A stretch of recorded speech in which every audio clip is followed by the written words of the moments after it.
Emma mendengus dan melihat waktu. Dia membuka mulutnya dan berkata, hanya ada 4 jam tersisa untuk makan malam. Dalam 4 jam ini, kau tidak perlu melakukan apapun, cukup beri kami beberapa pijatan.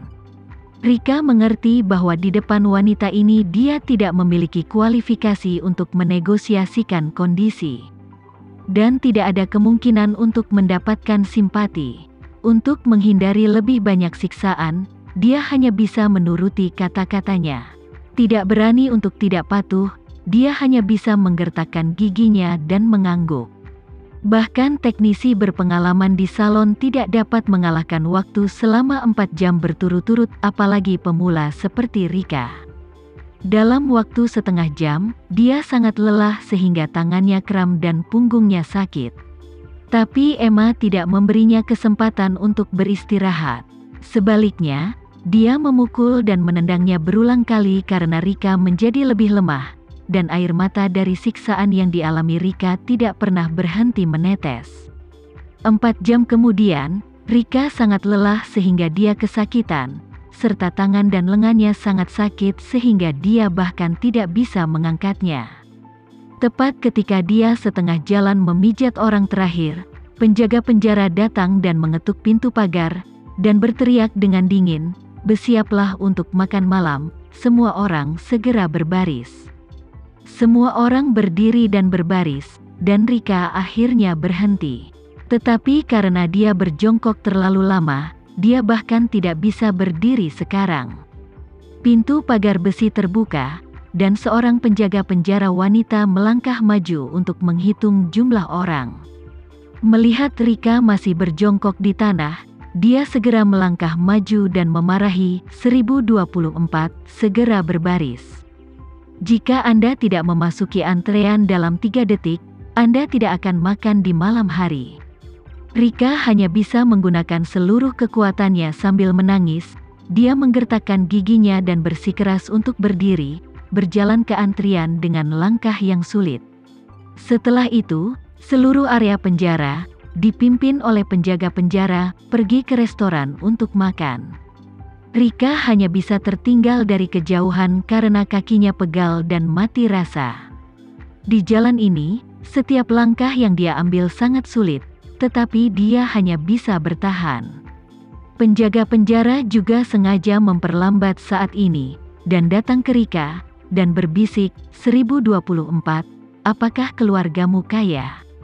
Rika tertegun sejenak dan tidak berani berbicara. Penjaga penjara wanita tersenyum dan berkata, pengacara Anda telah menyetor $10.000 ke rekening penjara Anda, dan Anda dapat menggunakan kartu ID Anda untuk membeli barang-barang di toko.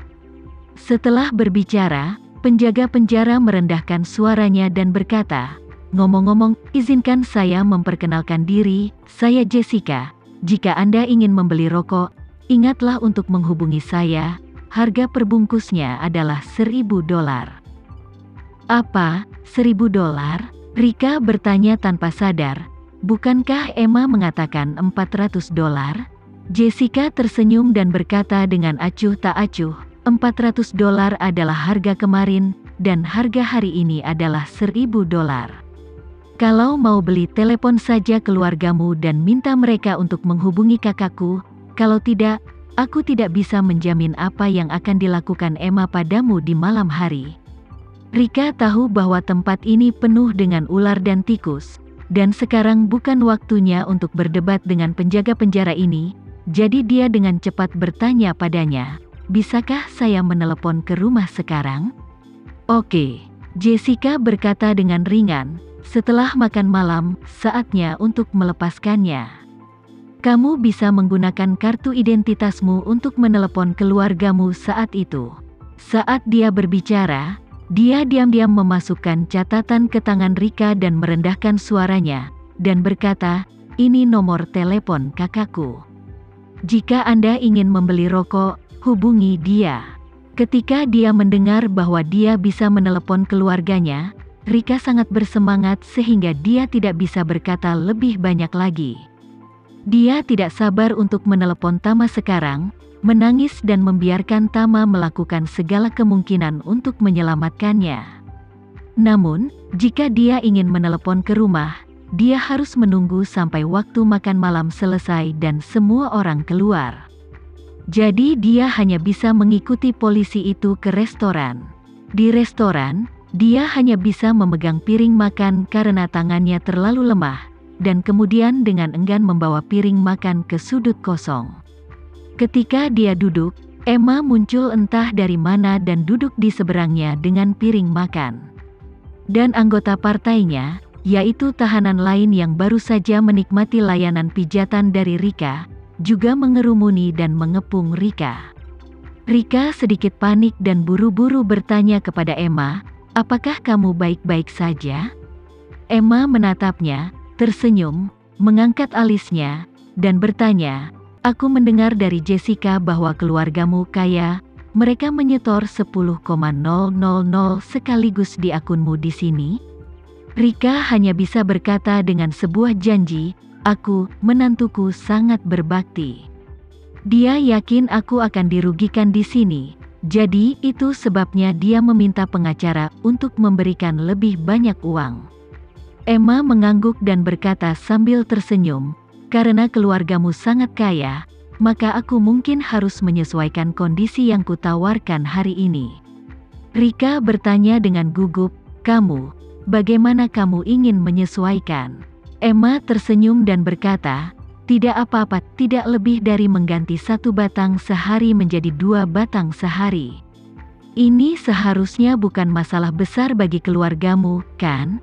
Rika berkata dengan wajah kesakitan, Kamu mengatakan sebelumnya bahwa Jessica menjual rokok seharga $400, tapi dia baru saja memberitahuku bahwa satu rokok harganya $1.000. Emma sama sekali tidak terkejut, dan berkata sambil tersenyum, $1,000 tidak ada artinya bagimu, jika kamu membelikanku 2 rokok itu hanya seharga $2.000 saja. Tetapi jika kamu membelanjakan $2,000 itu, aku dapat meyakinkan kamu bahwa tidak ada yang akan menggertakmu di sini." Ketika Rika mendengar ini, dia dengan cepat bertanya, "Apakah yang kamu katakan itu benar?" "Tentu saja," kata Emma sambil tersenyum, "asalkan kamu bisa membuat keluargamu membeli 2 batang rokok dari Jessica sehari, apa yang terjadi padamu hari ini tidak akan pernah terjadi lagi, dan saudara perempuanku dan aku tidak akan pernah sama. Tidak hanya tidak akan menggertakmu, tetapi akan melindungimu." Saat Rika mendengar ini, dia merasa sedikit lega. $2,000 sehari, dikonversi ke rupiah, memang bukan jumlah yang kecil, tapi dia percaya pada kemampuan menantunya untuk menghasilkan uang. Lagi pula, Tama biasanya keluar untuk menunjukkan Feng Shui kepada orang lain, dan dia bisa mendapatkan beberapa juta rupiah dengan santai, yaitu ratusan ribu dolar AS, yang cukup baginya untuk hidup lama, hidup damai di penjara. Memikirkan hal ini, dia dengan cepat berkata kepada Emma, "Oke. Selama kamu bisa memenuhi janjimu, aku akan menelepon menantuku setelah makan malam." "Oke." Emma mengangguk merasa puas. Dia telah berada di sini begitu lama, dan dia belum pernah bertemu dengan narapidana yang mampu secara finansial. Awalnya, selama dia meminta seseorang untuk membeli rokok dari Jessica, dia akan mendapatkan $50 di samping sebatang rokok. Dan baru saja, Jessica mengatakan kepadanya secara pribadi bahwa jika keluarga Rika dapat membeli rokok darinya, dengan harga $1.000, dia akan mendapatkan $300 selain rokok. Meskipun lembaga pemasyarakatan Bedford Hills adalah penjara wanita, rokok dan tampon adalah mata uang keras mutlak di sini. Selama Anda memiliki 2 hal ini, Anda bisa mendapatkan semua yang Anda inginkan di penjara. Adapun dolar yang dia dapatkan dari Jessica, Emma telah menyetorkan Jessica ke rekening penjaranya. Meskipun dia tidak perlu menghabiskan banyak uang di penjara, ini sebenarnya cara paling aman untuk menyimpan uang di rekening penjara, karena ketika dia dibebaskan dari penjara di masa depan, saldo akun dapat dikembalikan dan ditukar dengan uang tunai. Di masa lalu, Jessica bisa mendapatkan 2 atau 3.000 dolar sebulan, tapi sekarang setelah Rika datang, rasanya seperti mendapatkan uang tunai. 2 batang rokok sehari tidak hanya menjamin bahwa dia bisa mendapatkan semua hal yang dia butuhkan di penjara, tapi juga menghasilkan laba bersih 600 dolar, jadi itu 12,000 dolar sebulan. Karena itu, dia memutuskan untuk mengubah strateginya untuk Rika dan mencoba yang terbaik untuk memeras lebih banyak uang darinya.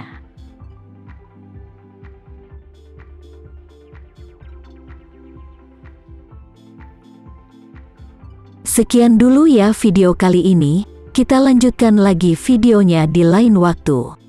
Oh iya, bagaimana menurut kalian? Semoga bisa sedikit menghibur kalian semua.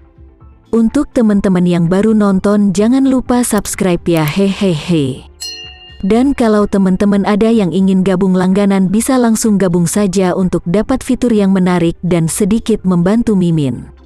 Terima kasih banyak sudah menonton, sampai jumpa lagi, bye bye bye.